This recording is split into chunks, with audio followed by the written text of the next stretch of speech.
What's up, hobby friends, and welcome to my vlog video covering what I worked on in the month of April and then what my plan is for the month of May.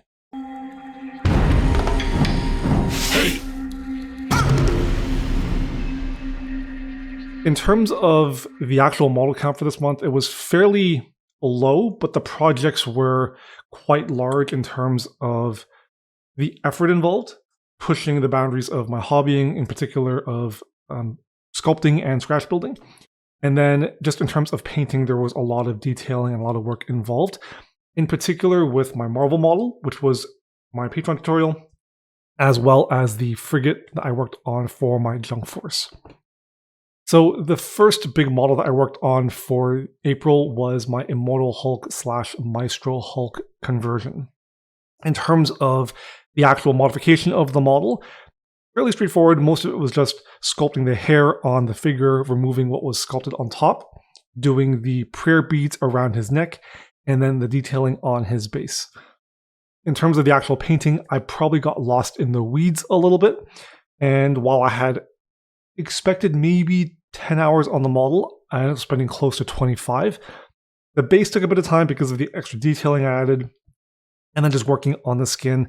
I had a lot of fun doing all of the blending, all of the detail work, and I ended up taking longer than I thought I would. I was already delayed working on this model because of the Adepticon preparations and because I ended up running overtime on my projects for that. So pretty much all of this month, I've just been playing catch up on all of my various projects. The second big one was the update to my Junkforce. So the Caradron Overlords book dropped about a week or two before Adepticon, and I knew after the event that I wanted to go back, expand the army from where I had started it back during COVID, so around 2020. And with the new book, I added a couple of new heroes. So I did the Admiral, I did a new Code Write, I added 5 Thunders, and then I added a new ship in the Frigate. The Frigate got a huge glow up in the new book, and I definitely wanted to include it in my current 2,000 point list. A lot of these new models actually take advantage of the fact that Games Workshop also released an entire new Votann range, and so a lot of the heroes take some of the new Votann kits. So the Admiral and the Code Write use Brocker Iron Fist, and the Thunderers combine the Hearthkin Guard. Take those, combine them with halfling bits, and then quite a bit more of sculpting as well. One of my goals for the year of 2023 and then 2024 as well is to spend a lot more time sculpting and working on developing my ability to scratch build, modify, and sculpt models to tweak and adapt them for my own. And I really want to make sure that I'm taking on projects and tackling models in a way that lets me push and develop those skills as well. And then finally on the Frigate, I ended up going pretty chunky with this guy. I had a vision of an assault bay or a loading bay where guys inside could assault out of because of the new rules for the Frigate making them an assault boat. It's something I wanted to capture in the design and the storytelling of the piece, being able to actually show that there is a function to the design of the boat. The top deck actually matches the footprint of the existing Frigate, but I think in terms of the sizing, the silhouette when I was sculpting, I think I got a little carried away with how big I made the silhouette of the shape. And so the entire ship, the hull shape, ended up being larger than I expected. I do think at some point down the road, I'll probably build a second Frigate for some alternative lists. So whenever that happens, I'll probably size it down a little bit and make the second Frigate a little bit smaller. I don't know if that'll happen later this year or maybe next year, but I know that's an idea I want to revisit.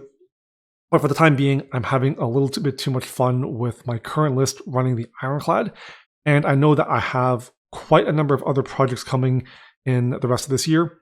And so because I'm still aiming to have no unpainted models by the end of this year, I'm probably not going to be tackling that second Frigate anytime soon.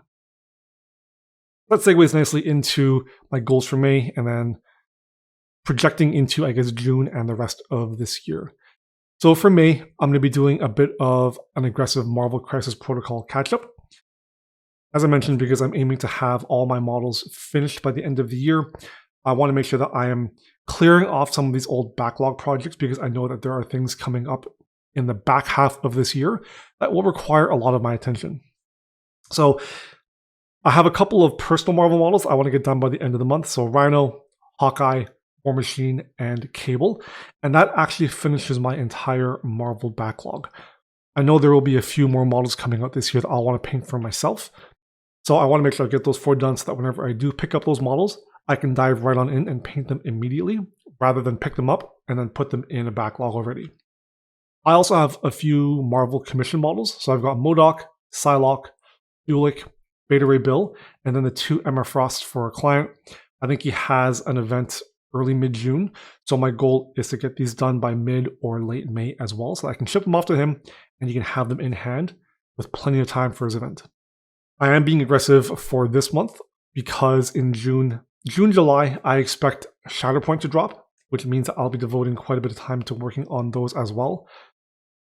I'm definitely picking up the core set. I'll get a Sakatano, and then I think Grievous and either Dooku and Obi-Wan probably all drop around the same time. And I know I'm going to be picking up all of those kits as well. They did tease a number of additional kits at Adepticon. I don't know when the releases are for those. They did hint at a fairly aggressive schedule. I think 1 kit per month. And there are a fair few of them I do want to pick up and paint. Star Wars hits up a lot of that nostalgia for me. Even though the current films and trilogies aren't to my liking, I still love the universe. And as a modeling project as a whole, I think Shatterpoint, I'm not going to be able to stay away from potentially collecting as much of, if not the entire collection. So I do want to make sure that I leave a lot of room in my schedule to fit those kits in as they come out. Additionally, I did end up picking up the Seraphon new army book and box. So I've got Slan, some Saurus, I've got the 10 Raptidons, I've got the Hunters of Wanchi, and I also picked up Croak, as well as a Troglodon, which was from the raffle at Adepticon. So I know for sure that the goal is to play Seraphon for the team event. I'll be doing 1,000 points of that. And then I'm also looking to expand to 2,000 points of my own personal Seraphon army. My initial list has like a Starborn summoning theme around it. So I know that I'm going to be painting a lot more than 2,000 points. Build up a collection there. That's also going to be taking up quite a number of months in this year. And then finally wrapping up my content creation for this month. So I'll be doing MODOK for Patreon. And then a number of Marvel models for YouTube, most likely Emma Frost, Psylocke, and then either Ulick or Bill. I want to get those done earlier in the month for my client, and so getting those done earlier means I can get the editing done for them, and then I'll have a couple other Marvel tutorials for the month of June, and those will likely be for my own personal models. So probably Rhino, Hawkeye, and then War Machine. So that wraps up this video. Thanks for watching. If you enjoyed, make sure you give it a like and subscribe for more awesome weekly content. If you want to check out my other social media platforms, I'll make sure to drop links in the video description below. And as always, until next time, happy hobbying.